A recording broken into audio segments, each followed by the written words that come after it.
Let us begin with a very terse description. Cultural Marxism is a broad term which refers to the advocacy and application of critical theory, and more generally to the cultural, political, and academic influence of certain elements within the contemporary left. The roots of cultural Marxism are to be found in what is commonly known as the Frankfurt School. The term arose informally to describe the thinkers affiliated or merely associated with the Frankfurt Institute for Social Research at the Goethe University in Frankfurt, Germany during the interwar period. Critical of both capitalism and Soviet socialism, they sought to address the perceived shortcomings of classical Marxism in the pursuit of societal change. Their work came to be referred to as critical theory. Defining or categorizing critical theory is exceptionally difficult, for it pertains to a broad, almost disparate set of ideas, individuals, and approaches.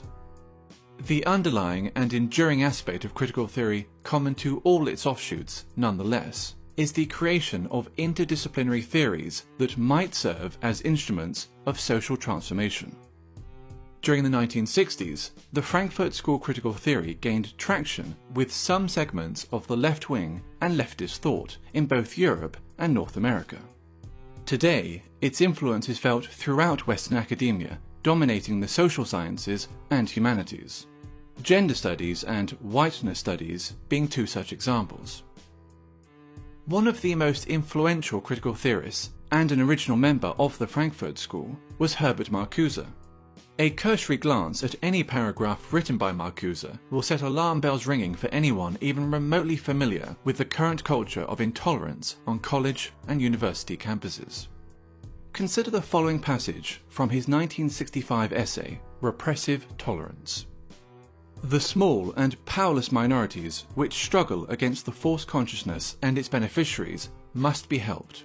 Their continued existence is more important than the preservation of abused rights and liberties, which grant constitutional powers to those who oppress these minorities.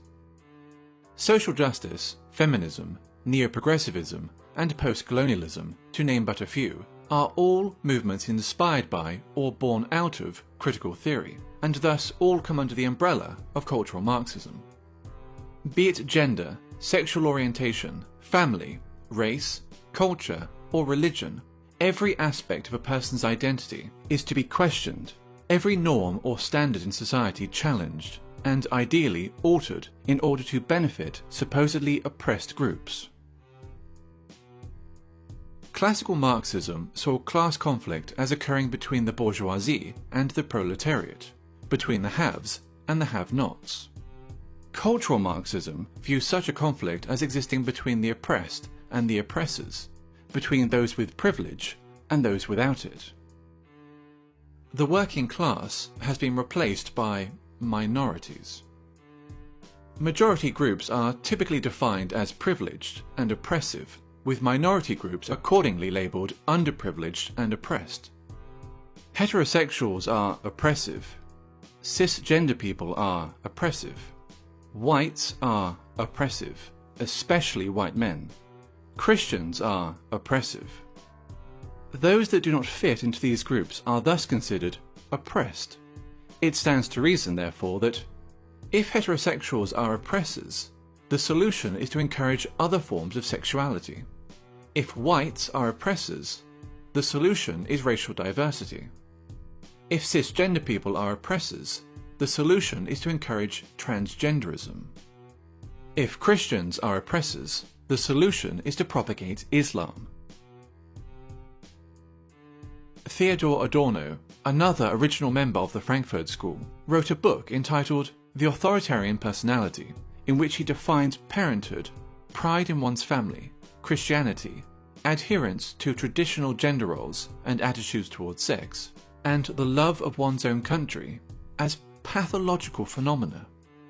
This tendency to pathologize opinions and life patterns, which are not in accordance with its own political ends, is characteristic of cultural Marxism. Differing views are thus described as irrational fears or phobias.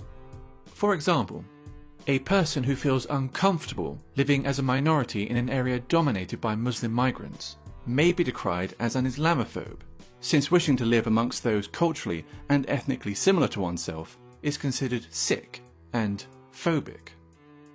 When Pakistani Muslims living in Britain, by contrast, show in-group preference, converting entire sections of a town or city into a mini Pakistan, there is no sickness, no phobia, only multiculturalism. 20 years ago, there were no Pakis here, no one was doing nothing. But now, the Pakis are with a stamp, man, trust, you know what I mean? Now, think 20 years ahead, boy, fuck knows, man, this is going to be Pakistan. Or England, it's going to be Pakistan, man. They're all fucking shipping over. A popular and propagandist manifestation of cultural Marxism is political correctness, in which media channels and social scientists make it a mandatory exercise to do the following. Question common language. Illegal immigrants, for example, are to be referred to as undocumented migrants, while ethnic discrimination is referred to as affirmative action. Their ambition to define and redefine words can be seen as a means of controlling the discourse and altering cultural norms. Racism and sexism have been redefined as a product of prejudice plus power, which leads to such ridiculous statements as, "There's no such thing as sexism against men," and "I, an ethnic minority woman, cannot be racist or sexist towards white men." Maintain an unwaveringly favourable view of groups which are marked as being oppressed. Islam is a religion of peace. Black Lives Matter is a peaceful, legitimate protest movement. Feminism is only about equality, and so forth. No deviation from the aforementioned narrative will be entertained, ever, nor will criticism. While communism, as Marx envisioned it, offered the resolution of class conflict in a utopian social system, all that cultural Marxism offers is a desolate form of eternal warfare between ever more narrowly defined groups of offended minorities. The only meaningful consequence that its wide application could possibly ever have is the marginalization of traditional European culture.